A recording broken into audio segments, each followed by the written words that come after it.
We've got a number of guys in our bullpen right now. We've probably got 5 or 6 members of our pen that we had penciled in beginning of spring training are no longer healthy. And a number of guys have stepped up and actually done a very nice job for us. So that's an example of young players who get their first taste and take off straight from there. Earlier this season, relief pitcher Jeurys Familia had his next man up opportunity.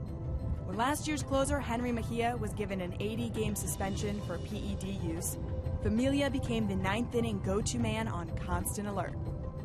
Every day when I go into the ballpark, in my mind, I think like I'm going to pitch and I think like I'm going to have the best game in my life.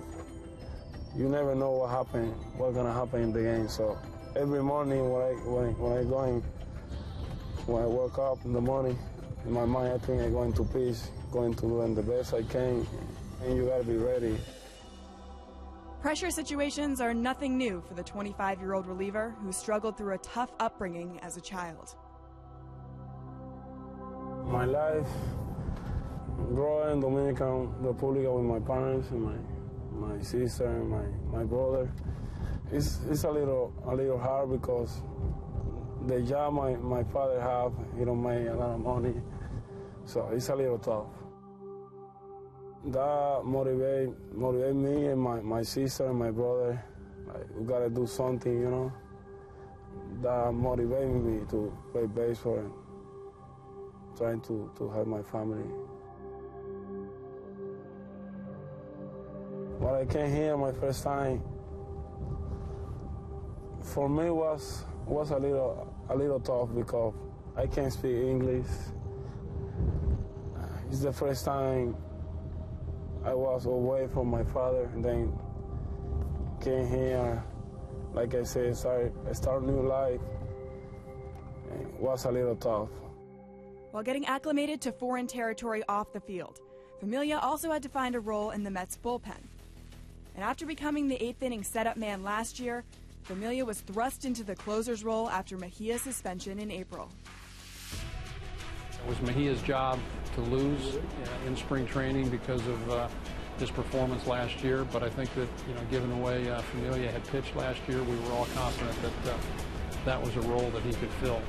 It just shows this next man up mentality. He sees Mejia go down. He says, this is my time. I have to be the guy to step up. And, moving from the 8th inning to the 9th inning is more psychological and mental than it is physical. So I think everybody felt that he had the makeup to handle that 9th inning. I think there were people in the organization for sure that saw Familia as the closer of the future. Now, maybe they didn't think the future was going to be April, but I think a lot of people saw Familia in stuff-wise as the guy that maybe would have the best chance of succeeding in the long term. 1-2 to Stanton. Struck him out. Nasty slider. Fortunately for the Mets, Jeurys Familia has been extraordinary. One more strike to get. He struck him out, and the ball game is over. Jeurys Familia make quick work of the Braves in the 9th. I think the education my father and my mom given to me when I grew up with them in the Dominican Republic, that helped me a lot right now and prepare me to be a better person, great teammate, and better player.